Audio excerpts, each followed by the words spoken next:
Showing my bud. Welcome back to another episode. Ryan and Kevin here with KSMMA. And today we have on Solomon, the Black Dragon Renfro, who fights at LFA 125. Solomon, how you doing, man? Doing fantastic, man. I feel phenomenal. I'm about to put on a great performance. That's great. And before we get into the questions, I just want to know, where did you get the nickname the Black Dragon from? I actually just had it growing up, man. All my friends used to call me the Black Dragon because I was like a black kid doing martial arts. So, okay, Okay. Yeah. Well, great nickname. And looking back at 2021 for yourself, how would you say it was for yourself? You went 3-1. You went 2-1. You fought 3 times. The Contender Series, many people thought it went your way. You outstruck them every round. We'll get into that later. So, how would you say 2021 was good for yourself? It went pretty well besides the end. Actually it went great besides the end, and even that it still went great. I still grew a lot from it, and I actually gained a lot of followers and a lot more support after that fight. So all in all, it was a great experience. It just made me that much better. No doubt. And you did gain a lot of followers, as you said. It was a great experience, I bet. And speaking of like that fight, what are your thoughts on it? Because you outstruck him every round. It was pretty, were you shocked that you didn't get your hand raised when the judges were announcing it? Because most people. Yeah, man. I was definitely shocked. So I had my hand up. I thought I won the fight. I knew I was hitting him more than he was hitting me. I knew I took him down. I knew I had control time. I thought I won the fight. I don't think it was my best performance personally. Hurt my hand in the first round. My thumb is still huge because of it. As you can see, not normal. It's like a marble's in there. Hurt my hand really bad the first round. We thought it was broken. So I don't think I performed the best that I could have, but all in all, I still whooped his ass. He pretty much just came forward. I think that's the only thing that he did more than I did. But just because you're coming forward doesn't mean you're winning. He lost. But it is what it is, man. I'm on to the next one, and I'm about to put on a great performance with Adam Fugit. Yeah, and is the thumb good now? Is the thumb all good, healed up now? Oh, yeah, thumb's ready to go. I mean, it's good enough. Is it broken? Good enough to knock this dude out. No, it's not broken. It's a deep bone bruise. I don't know, man. It might have been broken. Everyone's telling me to get it checked, but I got it checked right after the fight. They said it wasn't broken. They said it was a deep bone bruise and severe swelling. So they said it might take up to 6 to 7 months to go down. So it's just huge. Yeah. Okay. Yeah, but honestly, man, it was the most pain I ever felt in a fight. I played sports my whole life, and as we know, being an athlete, adrenaline kills a lot of shit. I never felt like real pain like that before in a fight, and I took him down. I went to go collect his hand in the first round. My hand felt like it was on fire, and I mean that's why I really wasn't throwing as many jabs in the second round to begin with. Then it got to the point where I was just like, fuck it. But I think that's why I started backing up a little bit more. I feel like I was kind of like a wounded animal, but I was still winning the fight. Just instinct when you're really injured like that and you feel pain, it's like almost instinctive to back up. But going forward, if that ever happened again, I'm going to march forward and I'm going to knock him the fuck out. Because had I been coming forward, I would have finished him. Yeah, so ultimately, do you think you'll be in the UFC this year, even with your start getting 100%. 100%. I know I will be. Awesome. And also, I want to talk about your upcoming bout, the co-main event on LFA 125 against Adam Fugit. Is that how you say it? I believe so. Yeah. Well, you're fighting against Adam. How excited are you to get back in the octagon and get back in there? Super excited, man. Super excited, especially after coming off a quote unquote loss. I definitely didn't want to in my ear like that. I actually tried to fight in December. I was in camp to fight in December, but the whole card fell through. So, I just kept training, and now I'm about to get ready to put on a show against this guy. So I'm super excited to be in Buffalo. I grew up in Buffalo, so it's like a hometown feel for me. I'm going to go out there and put on a great show and put this man away and get it on to the next one. Hopefully UFC calls after that. I think they will, but if for some reason they don't, I'm going to be fighting again in like another 5 weeks, knocking somebody else the fuck out, make another highlight reel of these motherfuckers. So that's it. I love it. And yeah, I think if you win your next fight, the UFC has to call. It'd be pretty shocking if they didn't. And speaking of this camp and everything, who have you been training with? Like anyone specific to help you out for this fight? The same crew I'm always working with. I'm at Tigerschulmann's. I got Shane Burgos, Lyman Gunn. I got my friend Rob Horatio, Mansoor mention. It's hard to say his last name, but we call him Munch. He's 3-0 out of Tigerschulmann. He's 3-0 in 3 months as a pro. He's a jiu-jitsu coach. He's a phenomenal black belt. I don't know which Gracie I believe he got it under, but he got it from a Gracie, so you know he's super legit. We got Danis coming in on the gym often. We got a lot of these. I don't want to butcher any of their names, but a lot of top level Russian guys that are coming in our gym wrestling with me a lot too. So we're just getting better all around. I'm grateful for everybody on my team. My main sparring partners, Elijah, Gut, everybody on my team. Man, it's the same team as usual. We just upped it more. We just upped the pace more. Yeah, it seems like you're training with a lot of great guys. And speaking of one of them, Shane Burgos, one of the most dangerous fighters in the UFC. Everyone tunes in when he's fighting. How much has That's my big bro. Yeah, how much has he helped you throughout the years? You know, because like I said, one of the most violent fighters in the UFC right now. So how much has he helped? Oh man, he's helped a ton, dude. He's wow, man. Me and Shane has been almost life changing. You know, he's like a big brother to me. Showed me so much about the game. Showed me so much about in the ring and out of the ring. About carrying yourself not just as a fighter but also as a man.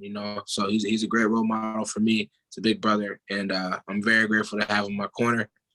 Even like now with the weight cut thing, man, I'm so much better at cutting weight. Here I am about 5 days out from the fight, and I feel freaking phenomenal. Like I'm not tired, I'm not dehydrated, I'm super healthy, I'm eating a lot, I'm feeling strong, and that's all because of Tigerschulmann. And then the guy showing me the way. Because before that, I was cutting weight all wrong.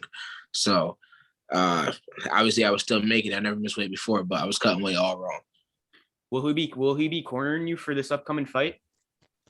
Unfortunately not. He was going to be, but his daughter's birthday is the same day, so I understand that, but otherwise he definitely would have been. No doubt. But I have my coach, Ray Velez, who's always with me, my head boxing coach, and I got Mike Trezano actually going to corner me. Okay. My brother. Yeah. Great corner you got there. And speaking of this matchup against Adam, how do you feel you match up with him? I feel like I blow him out the water everywhere. I feel like I'm way better. I feel like he's a great fighter. I feel like he's good in his own right, but I'm greater than great. I say that all the time, and I know that. I'm going to prove that. I want to go out there and prove it. I am everything I say I am. I'm going to be the greatest of all time, and I'm going to prove it. I'm not looking past Adam. I'm looking through him. I'm not even looking through him. I'm going to go through him this Friday. Yeah, I can't wait. I love to hear that energy, man. It's hyping me up. We can't wait for the fight. But we always ask our fighters, what's your official prediction? Like, how are you going to get your hand raised? I believe round 1 KO. I finish him in the first round. I think I execute my game plan. I stay patient, cool, calm, and collected, and I get him out of there like the killer I am. Yeah, and after you win this fight, do you think your next fight will be in the UFC? Yeah, I believe it should be. But it depends on how long it takes for them to call. If they're taking a little too long, I'm taking the fight with somebody else's ass, make some more cash, in the meantime, between time. I love to fight. Like, this is what I love to do. So I'm going to stay active. I would have stayed more active last year, just that I was dealing with some injuries in between the fights with my hands. So we're working on that now. So I'm at Edge Pro PT all the time, just about 3 to 4 days a week now, healing anything and everything that happens. Because the way I train, I can't keep that up if I'm not recovering the way that I am. I can't train the way that I am. I train like a beast, I recover like a beast. No doubt. And you're saying you want to be active. Do you think we could see you in there in like 2 to 3 months, a couple months, right away? Yeah, 100%. 100%. Like I said, I'm focused on Adam Fugit right now, but 100%. Right after I get done with him, I'm going to dust him. Right after I dust him, I'm going to dust somebody else. Whether it be in the UFC or any other promotion, I'm going to dust somebody else. But I believe it should be in the UFC. Yeah, I agree with that too. You definitely, after this win, you should be in there. And I can't wait for this fight. You're pumping us up with your predictions and stuff. And last thing here, thank you for coming on again. Every time we have a fighter on, we always ask them for their prediction on an upcoming fight. 2 weeks now, Colby Covington, Jorge Masvidal fight, former best friends. How do you see this one playing out? I see, man, Covington's a dog. Covington fights, man, he fights like a demon. He really does. He doesn't break, but I see Masvidal breaking him. I really do. I see Masvidal finish him in the third. can't exactly explain why. I think Kobe's obviously a better wrestler than Masvidal, but I think Masvidal is just a better striker than Kobe. And kind of like what Willie said, if that is true, what he said about the big brother thing, Willie said that Masvidal is like a big brother to Kobe, always in the gym. You sometimes hard to get over that. That's kind of a true thing. Unless you get over it in the gym, sometimes it might be hard to get over it live. But we'll see. I feel like me personally, if that happened to me, I'll be over it. But I don't know Kobe. I don't know how he is. So I feel like most people under those circumstances aren't going to be over it. So, but I'm excited to see it, man. Both guys seem confident. I love Masvidal. He's with my same management. I respect Kobe the way he fights. He's a dog. But I feel like if they're both ever came between me, I'm gonna have to beat both their ass. It's all love though. Yeah. It's all love though. But business is business. I'm gonna whoop their ass. Would you have any interest in fighting them in the future, you think? 100%. If they in the way, they're gonna get done. They're gonna get dealt with. I love it. Yeah. Bang. I love the confidence, man. I really do. And thank you for coming on, man. It was great speaking with you. And if you want to thank you guys so much for having me, man. I love doing interviews. So if you guys want to keep doing this in every fight or anytime you guys want to talk, as long as I'm free and I can do it. I love the media. So I'm always down to do an interview with you guys. Yeah, anytime. I think like we're really close to you, so we could me and Kevin we're actually in Monroe, New York. So like we get an interview sometime. Yeah, we went to school. Yeah, 100%. I could probably get you guys an interview with Shane too and Ryan Burgos, man. Ryan Burgos is coming up. Yeah, Ryan Burgos is one of my good friends. Honestly, to be honest, I could probably get you guys interviews with everybody. That'd be sick, man. At Tigerschulman's, and even I go to UFC Gym Hoboken. I train there. We got like great bodies coming through there. We got Phil Hawes. We got my boy Dave. I can't pronounce his last name. Tall African kid. He's like 6'4". He's phenomenal as well. Kickboxer / boxer. So many great bodies coming through that gym, man. High level. So I'm getting high level training all around. I've been doing like 3 days. I normally go to Tigerschulman's in the morning. Then I go to strength conditioning, whether it be at Believe Elite or I go to TNT Training Center, one of those. And then after that, I go to UFC Gym Hoboken at night. So that's usually my schedule every single day. Yeah, no doubt. And you said Ryan Burgos. So me and Kevin went to school with him. So we know him. We know about his come up. Like he looks like he's another one that's going to be great in a couple of years. Yeah, man. Ryan's been at this shit since he was like 8 years old, man. Yeah. He's got some dope videos, man. No doubt. He's the real deal for sure. No doubt. But I'm really the deal. All love, Ryan. But I'm the really deal. You know what it is. No doubt. Well, I can't wait for your next fight. And like I said, if you want to shout any social media or anything, the floor is yours.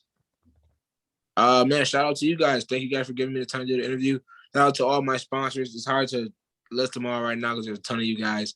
But thank you guys so much. Shout out to everybody that's going to be tuning into the fight, going to be watching it, going to be streaming it, going to be there live, or going to watch the highlights after I beat his ass, going to comment on a post. Thank you guys so much. I'm grateful for every bit of support that I get. And let's get ready to take over the world, man. We will win. I can't wait. We'll be tuned in, man. Thanks again for coming on. We'll speak soon. 100%. All love. Peace out, man. Be safe. All right, have a good one, bro. Peace.